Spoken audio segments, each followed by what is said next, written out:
नमस्कार. मी सय्यद कृषी अधिकारी अभिजित गोरे. आज आपण तूर पिकाची शेंडा खुडणी पाहणार आहोत. तुम्ही हे तर ऐकलंच असेल, पण तूर पिकाचं शेंडा खुडणी करावी का? का करावी? केल्यानंतर कशी करावी? आपल्याला त्याच्यापासून खुडणी केल्यानंतर काय काय फायदे होतील? याबद्दल आपण सविस्तर या व्हिडिओच्या माध्यमातून पाहणार आहोत. व्हिडिओ शेवटपर्यंत पहा.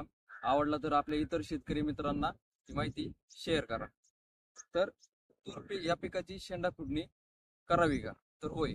कारण तूर पिकाची शेंडा खुडणी केल्यानंतर आपल्याला फांद्यांच्या संख्येमध्ये वाढ होते, पानांच्या संख्येमध्ये वाढ होते आणि फुलांच्या संख्येमध्ये लक्षणीय वाढ झाली दिसून येते. आता दुसरा प्रश्न की शेंडा खुडणी कधी करायची, तर आणि कशी करायची, किती वेळेस करायची? तर शेंडा खुडणी करताना आपण प्रथमतः 30 ते 35 दिवसाचं आपलं पेरणीनंतर पीक झाल्यानंतर पहिली शेंडा खुडणी करायची. दुसरी शेंडा खुडणी ही आपलं पीक 55 ते 60 दिवसाचं झाल्यानंतर करायची. आणि तिसरी खुडणी जवळपास सरासरी आपलं पीक हे 75 ते 80 दिवसाचं झाल्यानंतर करायची.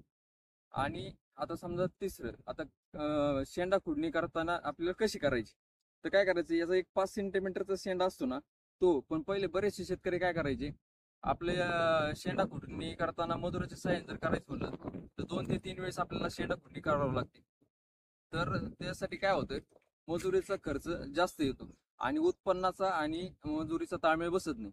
आता सध्या बाजारामध्ये मार्केटमध्ये तूर शेंडा खुडणी यंत्र अवेलेबल झालं आहे. त्याच्या साहाय्याने आपण अगदी सहजपणे 1 ते 1.5 सेंटीमीटर पर्यंत तुरीचा शेंडा खुडू शकतो. आता समजा शेंडा खुडणी करताना आपल्याला काय काय काळजी घ्यायची, तर प्रथमतः समजा ढगाळ वातावरण आहे किंवा पावसाचं वातावरण आहे, त्यावेळेस आपल्याला शक्यतो शेंडा खुडणी टाळायची. आणि जर करायची गरज पडली तर त्याबरोबर लगेच बुरशीनाशकाचा फवारा आपल्याला घ्यायचा. आणि समजा आता एक महत्वाची टीप म्हणजे काय, आपली हलकी जमीन आहे किंवा मुरमाटी जमीन आहे, अशा जमिनीत शक्यतो शेंडा खुडणी करणं टाळायची.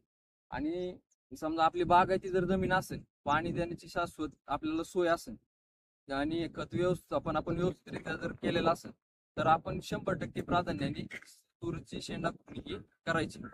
आता शेवटचं म्हणजे काय, शेंडा खुडल्यानंतर आपल्याला काय काय फायदे होते, तर आपण शेंडा खुडल्यामुळं काय होतं, झाडाचं लक्ष हे शेंड्याकडनं जातं, बाकीच्या फांद्याकडे जातं.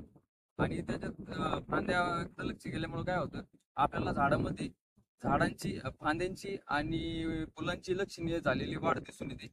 आणि ज्या काही शेंगा समजा किंवा फुलं आलेली त्याच्या पोषणाचंही आपल्याला शेंडा खुडणी केल्यामुळं मदत होते. आपण दुसरी तिसरी शेंडा खुडणी केल्यानंतर जे शेंगा आहेत ते पोसायला सुद्धा झाडामध्ये ताकद निर्माण होते.